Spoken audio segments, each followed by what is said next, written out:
Welcome to Sharath Chandra IAS academy. Myself Manikanta. ఈరోజు మెయిన్గా UPSC group 1 మెయిన్స్కి సంబంధించినటువంటి ఆన్సర్ రైటింగ్ భాగంలో ఆల్రెడీ ఇంట్రొడక్షన్స్ గురించి, బాడీకి సంబంధించినటువంటి అంశాల గురించి డిస్కస్ చేసుకున్నాం. ఇంట్రొడక్షన్స్ అరౌండ్ ఒక 10 వేస్లో మనం ఇంట్రడ్యూస్ చేయొచ్చు అని చెప్పాం. అదేవిధంగా బాడీ పరంగా చూసుకుంటే అక్కడ మనం STEEPLE approach or PESTLE approach గురించి మాట్లాడుకున్నాం. అదేవిధంగా లెవెల్ అనాలిసిస్ కావచ్చు, స్టేక్ హోల్డర్ అప్రోచ్ కావచ్చు, ఇఫ్ ఇన్ కేస్ అగ్రికల్చర్ రిలేటెడ్గా అడిగితే సప్లై చైన్ అప్రోచ్ని యూస్ చేస్తూ మనం ఎక్కువగా డైమెన్షన్స్ని జనరేట్ చేయొచ్చు అనేసి డిస్కస్ చేసుకున్నాం. అయితే ఈరోజు మెయిన్గా కన్క్లూజన్స్ గురించి డిస్కస్ చేసుకుందాం. ఇఫ్ ఇన్ కేసు ఇంట్రొడక్షన్ బాడీని మనం ఎంత బాగా ప్రజెంట్ చేసినా అల్టిమేట్గా కంక్లూజన్. సో నార్మల్గా ఏ సినిమాకైనా క్లైమాక్స్ అనేది చాలా ఇంపార్టెంట్ రోల్ ప్లే చేస్తుంది. సో సేమ్ లైక్ అలానే మన ఆన్సర్స్లో చాలా ఇంపార్టెంట్ రోల్ ప్లే చేసేది ఏంటంటే కన్క్లూజన్స్. సో ఈ కన్క్లూజన్స్ ఎంత ఆప్టిమిస్టిక్గా, ఎంత బెటర్గా ఉంటే అంత మంచి మార్క్స్ అనేవి మనం స్కోర్ చేయడం జరుగుతుంది. కాబట్టి దీని మీద కూడా మనం ప్రత్యేకమైనటువంటి శ్రద్ధ పెట్టాల్సిన అవసరం ఉంటుంది. సో దట్ ఇక్కడ కన్క్లూజన్స్ని మనం అక్కడ economy perspective, polity, geography, history, S and T, environment, so ఈ విధంగా అన్ని సబ్జెక్ట్స్ ఆధారంగా కన్క్లూజన్స్ని ఎలా మనం ఎండ్ చేయొచ్చు అనే దాని గురించి డిస్కస్ చేసుకుందాం. సో ఫస్ట్ ఎకానమీ పర్స్పెక్టివ్లో ఇఫ్ ఇన్ కేస్ ఏదైనా క్వశ్చన్ అడిగితే వికసిత్ భారత్ని మనం ఇది చేస్తూ చెప్పొచ్చు. సో వికసిత్ భారత్ అవ్వచ్చు, లేదంటే 2047కి ఇండియా డెవలప్డ్ స్టేట్ అవుతుంది అనేసి ఒక ఆప్టమిస్టిక్ టెండెన్సీతో మనం మాట్లాడచ్చు. అలా కాకపోతే రీసెంట్గా for example production linked incentive schemes కావచ్చు, Pradhanmantri Gati Shakti, national infrastructure pipeline, manufacturing related, లేకపోతే ఇండస్ట్రీ రిలేటెడ్ ఏవైనా క్వశ్చన్స్ అడిగాడు అనుకోండి, అప్పుడు $5 ట్రిలియన్ ఎకానమీ ఆర్ఎల్స్ $10 ట్రిలియన్ ఎకానమీ అనేసి మనం చెప్పొచ్చు. రైట్. అదేవిధంగా ఎస్డీజీ రిలేటెడ్గా సస్టైనబుల్ డెవలప్మెంట్ గోల్స్తో ఇంటర్లింక్ చేసుకొని కూడా మనం కన్క్లూజన్స్ చేయొచ్చు. For example if in case poverty related అడిగాడు అనుకోండి, ఎస్డీజీ 1తో కన్క్లూడ్ చేయొచ్చు, లేదంటే హంగర్ రిలేటెడ్ అడిగితే ఎస్డీజీ 2తో కన్క్లూడ్ చేయొచ్చు. రైట్. అలానే health related, education related, gender ఈక్వాలిటీకి సంబంధించినటువంటి అంశాలు అడిగితే మనం అక్కడ ఎస్డీజీ 3, ఎస్డీజీ 4, ఎస్డీజీ 5తో కన్క్లూడ్ చేస్తూ మన ఆన్సర్ని మనం ప్రజెంట్ చేయొచ్చు. So that if in case మనకి ఎస్డీజీ గోల్స్ ఎన్ని ఉన్నాయి, 17 గోల్స్ ఉండడం జరిగింది కదా. సో ఈ 17 గోల్స్ కూడా మనం ఇన్ డీటెయిల్గా తెలుసుకుంటే సో దట్ మనం మెయిన్స్ ఆన్సర్ రాసేటప్పుడు అటు బాడీలోనూ మనకి చాలా వరకు యూజ్ అవుతుంది, at the same time conclude చేసేటప్పుడు కూడా ఇవి మనకి చాలా వరకు యూజ్ అవుతాయి. సో ఈ విధంగా ఎకానమీ రిలేటెడ్గా మనం చదువుకుంటాం. అయితే పాలిటీ రిలేటెడ్గా ఇఫ్ ఇన్ కేసు ఏదైనా మనం ఎండ్ చేయాలి, కంక్లూడ్ చేయాలంటే ఎలా చేస్తామంటే, ఒకటి ఫండమెంటల్ డ్యూటీస్ ఆధారంగా. సో ఈ ఫండమెంటల్ డ్యూటీస్ ఈవెన్ మనం సొసైటీకి సంబంధించినటువంటి ప్రశ్నలు అడిగినా, లేకపోతే ఎకానమీకి సంబంధించి, సోషల్ జస్టిస్కి సంబంధించినటువంటి క్వశ్చన్స్ అడిగినా మనం ఆన్సర్స్లో ఈ ఫండమెంటల్ డ్యూటీస్తో కంక్లూడ్ చేయొచ్చు. ఫర్ ఎగ్జాంపుల్ ఎడ్యుకేషన్ పరంగా మనకి ఫండమెంటల్ డ్యూటీస్లో ఉన్నాయి, ఉమెన్ని గౌరవించడం కావచ్చు, ఎన్విరాన్మెంట్ రిలేటెడ్గా. రైట్. అదేవిధంగా పబ్లిక్ ప్రాపర్టీ ఏదైతే ఉందో దాన్ని సంరక్షించడం, రైట్, కాన్స్టిట్యూషనల్ వాల్యూస్ ఏవైతే ఉన్నాయో వాటిని అప్హెల్డ్ చేయడం, ఇటువంటివన్నీ కూడా ఫండమెంటల్ డ్యూటీస్లో ఉన్నాయి. So that if in case మనకి social justice, Indian society, economy పర్స్పెక్టివ్లో ఇఫ్ ఇన్ కేస్ ఏవైనా క్వశ్చన్స్ అడిగితే ఫండమెంటల్ డ్యూటీస్తో కూడా ఎండ్ చేయొచ్చు. సో ఇది కేవలం అటు జిఎస్ పేపర్స్కి మాత్రమే కాకుండా ఈవెన్ ఎస్ఏ పేపర్ రిలేటెడ్గా కూడా మనం ఈ అంశాన్ని కోట్ చేస్తూ చెప్పొచ్చు. రైట్. అలానే మేజర్గా పాలిటీ రిలేటెడ్ అంశాలు ఇఫ్ ఇన్ కేస్ ఏదైనా ఇస్తే ఫండమెంటల్ రైట్స్తో కంక్లూడ్ చేయొచ్చు. ఫర్ ఎగ్జాంపుల్ లిబర్టీ కావచ్చు, ఇంటర్నెట్ షట్ డౌన్స్ ఇటీవల కాలంలో ఎక్కువగా అవుతున్నాయి, హేట్ స్పీచ్ గురించి, ఫేక్ న్యూస్కి సంబంధించినటువంటి అంశాలు ఇఫ్ ఇన్ కేస్ ఏవైనా క్వశ్చన్స్గా ఇస్తే ఫండమెంటల్ రైట్స్ని ఇంటర్లింక్ చేస్తూ కంక్లూజన్ చేయొచ్చు. రైట్. అలానే డిపిఎస్పికి సంబంధించినటువంటివి కూడా. సో ఈవెన్ ఇది పాలిటీ పర్స్పెక్టివ్లో మాత్రమే కాకుండా అన్ని జిఎస్ పేపర్లని ఇంటర్లింక్ చేస్తూ మనం డిపిఎస్పితో కంక్లూడ్ చేయొచ్చు. సో అది జనరల్ ఎస్ఏ పరంగా అడగొచ్చు, Indian society, social justice, economy. Right. అలానే ఎస్ఎన్టీ, ఎన్విరాన్మెంట్కి సంబంధించినటువంటి ప్రశ్నలు అడిగినా మనం DPSP, directive principles of state policy articles ఏవైతే ఉన్నాయో వాటిని ఇంటర్లింక్ చేస్తూ చెప్పొచ్చు. ఇఫ్ ఇన్ కేస్ సోషలిజం, లేకపోతే వెల్ఫేర్ ఇన్కమ్ ఇన్ఈక్వాలిటీస్ని తగ్గించడం, వెల్త్ క్రియేషన్ ఏదైతే ఉందో అది సెంట్రలైజ్డ్ కాకుండా డీసెంట్రలైజ్ చేయాలి అని చెప్పారనుకుంటే అక్కడ article 39 clause B and also article 39 clause 6 సంబంధించినటువంటి ఆర్టికల్స్ని చెప్పొచ్చు. లేకపోతే జెండర్ ఈక్వాలిటీకి సంబంధించింది అయితే ఆర్టికల్ 39 క్లాస్ డి గురించి, ఫ్రీ లీగల్ ఎయిడ్ గురించి చెప్పాలంటే ఆర్టికల్ 39A. సో మేజర్గా మనకి రీసెంట్గా లోక్ అదాలత్, గ్రామ న్యాయాలయాలకు సంబంధించినటువంటి మెయిన్స్ క్వశ్చన్స్ కూడా యూపీఎస్సీలో అడగడం జరిగింది కాబట్టి ఈ ఆర్టికల్తో మనం ఈవెన్ ఇంట్రొడక్షన్ అయినా చేయొచ్చు, ఆర్ఎల్స్ కన్క్లూజన్ అయినా చేయొచ్చు. రైట్, ఇలాగ మనకి ఆర్టికల్ 36 నుంచి 51 వరకు కూడా డిపిఎస్పికి సంబంధించినటువంటి ఆర్టికల్స్ ఉన్నాయి కదా. సో ఈ ఆర్టికల్స్ అన్నింటినీ కూడా మనం గుర్తుపెట్టుకుంటే ఇది మెయిన్స్ పాయింట్ ఆఫ్ వ్యూలో చాలా వరకు యూజ్ అవుతుంది. రైట్, అలానే కాన్స్టిట్యూషనల్ వాల్యూస్కి సంబంధించినటువంటి అంశాలు కూడా. If in case constitutional values అంటే ఫర్ ఎగ్జాంపుల్ ఫ్రెటర్నిటీ తీసుకోండి.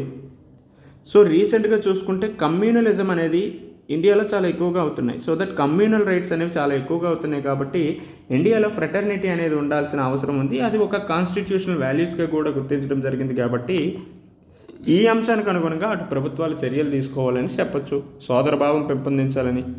రైట్, అలా విధంగా ఈక్వాలిటీ కావచ్చు, జస్టిస్కి సంబంధించినటువంటి అంశాలు, లిబర్టీ, ఈక్వల్ ఆపర్చునిటీస్. సో ఈ అంశాలన్నిటి గురించి కూడా మనం కన్క్లూజన్. సో ఇది మేజర్గా మనకి ఎథిక్స్ పాయింట్ ఆఫ్ వ్యూలో కూడా చాలా వరకు యూజ్ అవుతుంది.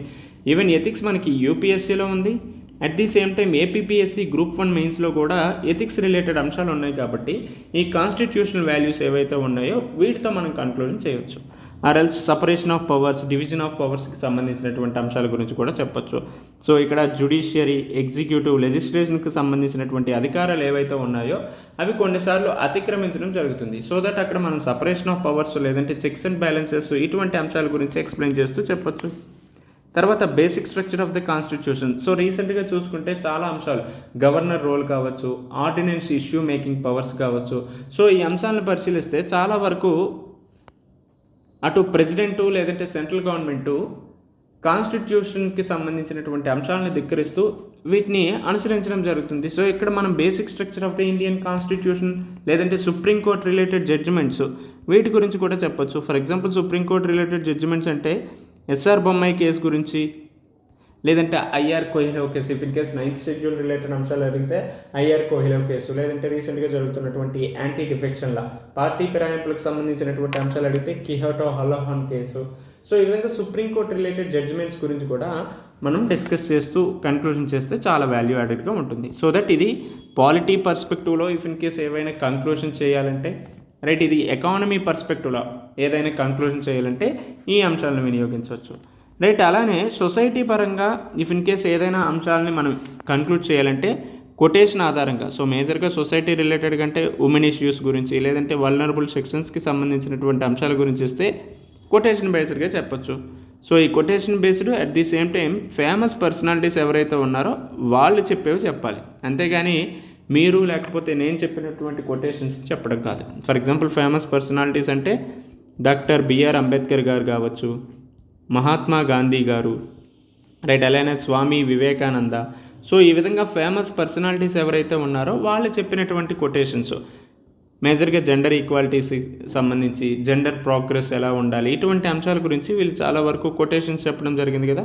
సో ఈ అంశాలను ఇంటర్లింక్ చేస్తూ కూడా మనం చెప్పొచ్చు.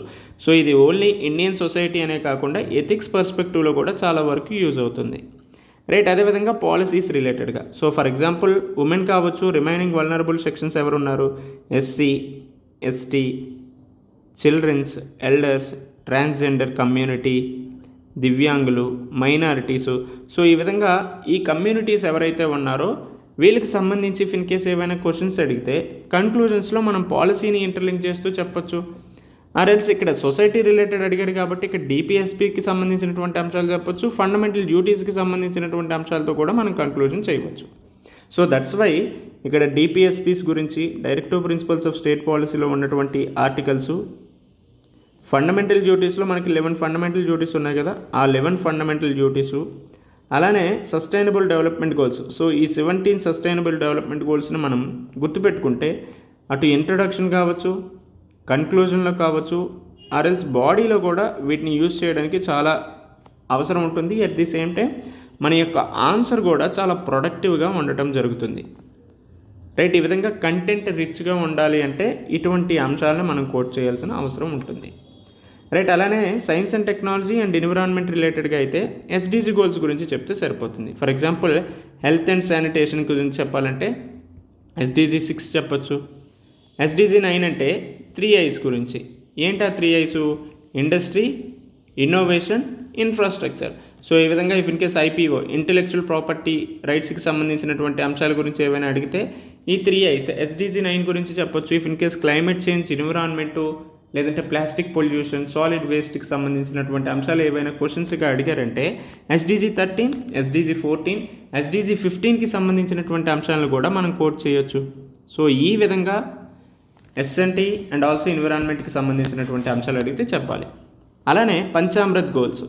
సో 5 గోల్స్ ఉన్నాయి కదా. సో పంచామృత్ గోల్స్కి సంబంధించి కావచ్చు, లేదంటే COP21 ప్యారిస్ అగ్రిమెంట్కి సంబంధించినటువంటి అంశాలు, రీసెంట్గా mission life programme, or else if in case policies related. If in case బయోఫ్యూయల్కి సంబంధించినటువంటి అంశాలు ఏదైనా అడిగితే 2018లో వచ్చినటువంటి బయోఫ్యూయల్ పాలసీ గురించి చెప్పొచ్చు. సైన్స్ అండ్ టెక్నాలజీ రిలేటెడ్గా అయితే 2013, 2020లో వచ్చినటువంటి సైన్స్ అండ్ టెక్నాలజీ పాలసీస్ గురించి చెప్పాలి.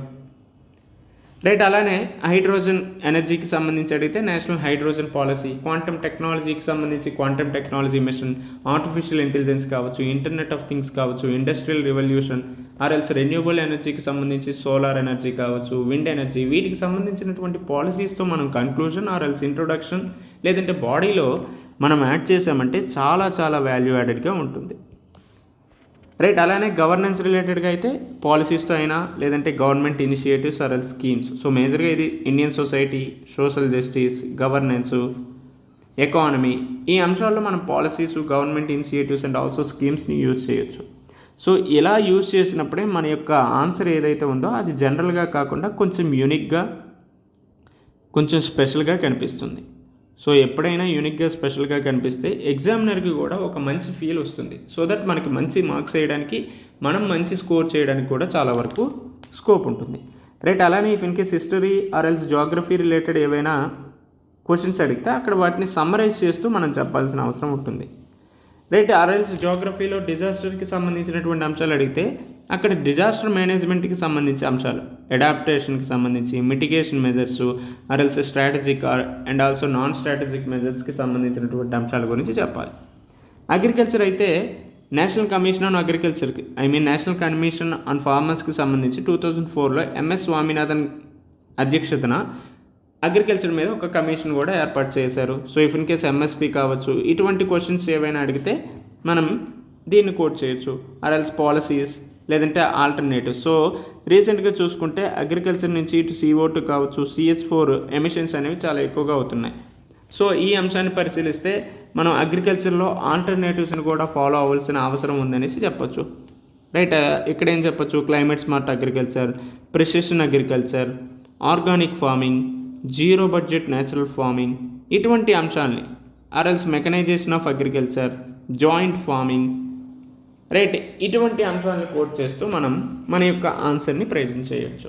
సో ఈ విధంగా మన కన్క్లూషన్స్ అనేవి ఇలా చెప్పాము అంటే, ఇలా వీటిని అర్థం చేసుకుంటే చాలా మంచి మార్క్స్ రావడానికి స్కోప్ ఉంటుంది.